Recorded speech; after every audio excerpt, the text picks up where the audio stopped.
Olá, como é que vocês estão? Espero que estejam bem. Espero que estejam vendo o conteúdo do perfil Amor e Comportamento. E quem está acompanhando percebeu que esse primeiro momento eu falei muito dos princípios, né? De como a análise do comportamento trabalha essas demandas sobre amor, sobre terapia de casal. E agora eu quero falar um pouco mais, a gente pode avançar um pouco mais sobre como é que foi o desenvolvimento da terapia de casal comportamental.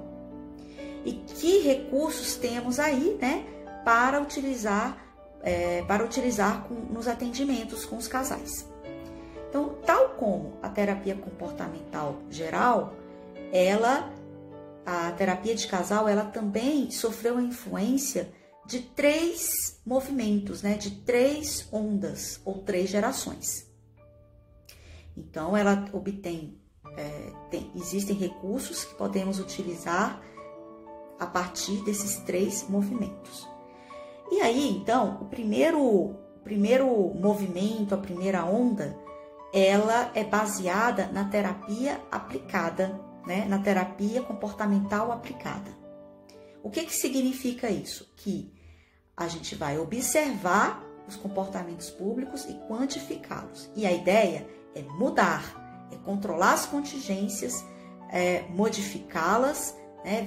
Verificando os comportamentos adequados e os inadequados. E aí, na terapia de casal, como é que isso aconteceu? Como é que isso se dava?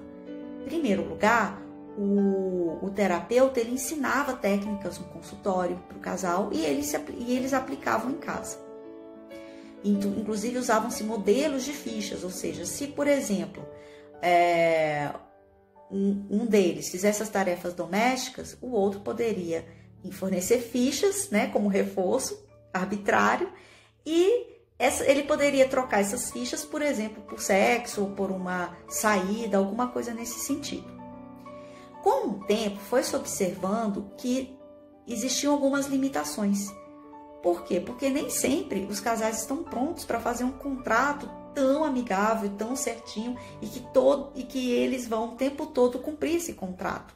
Existem aí outras variáveis, né, que podem intervir aí que o terapeuta nem sempre podia ter acesso, já que ele sempre trabalhava com comportamento público.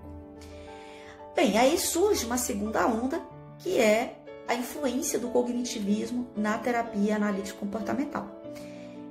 Dentro dessa noção, existe aí a ideia de se olhar os processos internos, mudar crenças, expectativas, né? E aí temos a técnica de reestruturação cognitiva, né? Mudança de crenças, mudar a forma de você sentir e pensar sobre o outro.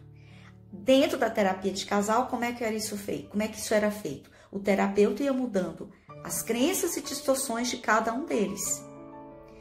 Qual é o problema disso? É que a racionalização ou utilização de regras nessas terapias fazia com que os casais recaíssem com muita facilidade. E no segundo momento, então, e aí em terceiro, aí que os casais recaíssem com facilidade.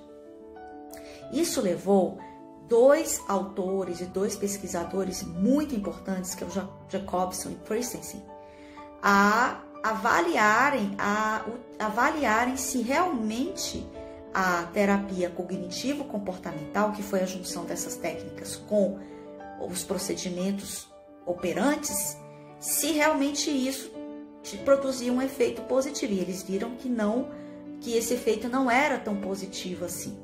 Então, influenciados pelo contextualismo, principalmente trazido por Reis, por Kohlenberg e Tsai, começaram a trazer essa noção da interpessoalidade, da experiência de vida, da espiritualidade também para o atendimento de casais. E que isso trouxe? Qual foi a contribuição do contextualismo?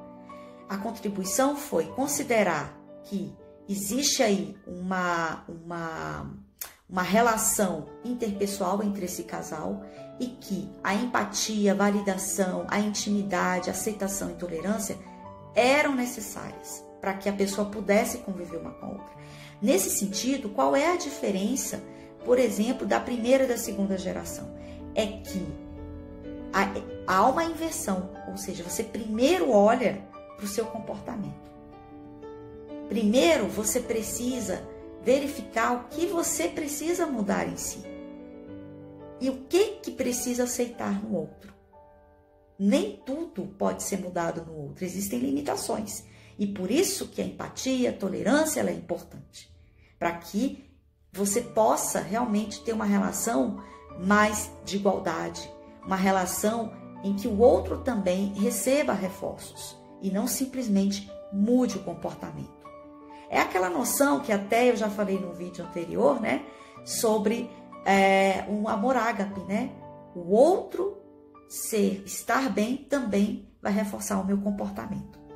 Nesse sentido, a gente pode observar nesse sentido nós podemos observar que a terapia comportamental ela tem essa trajetória e que cada movimento desse traz recursos.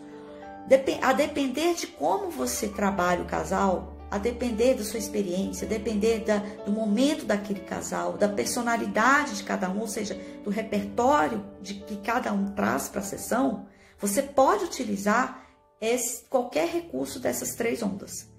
A gente não usa, às vezes, no caso de fobia, uma dessensibilização sistemática, e também não usa o mindfulness, é a mesma coisa com o casal. E falar em mindfulness, o Christensen e o Jacobson, com a reestruturação da terapia comportamental integrativa de casal, que é o resultado da influência da terceira onda, ele traz, as técnicas de mindfulness trazem muitas coisas interessantes, que aliás eu vou falar no próximo post, né, no próximo conteúdo aí, que agora a gente não tem tanto tempo aqui para falar nesse vídeo, né? Mas aí a gente vai falar sobre isso sim nos próximos posts.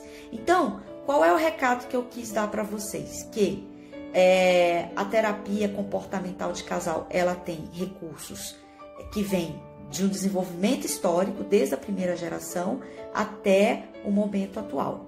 E que nós podemos lançar mão de todos esses recursos, todas as intervenções, a depender do momento daquele casal, a depender da sua experiência, a depender do repertório de cada um deles, né? Da díade, que faz parte do casal.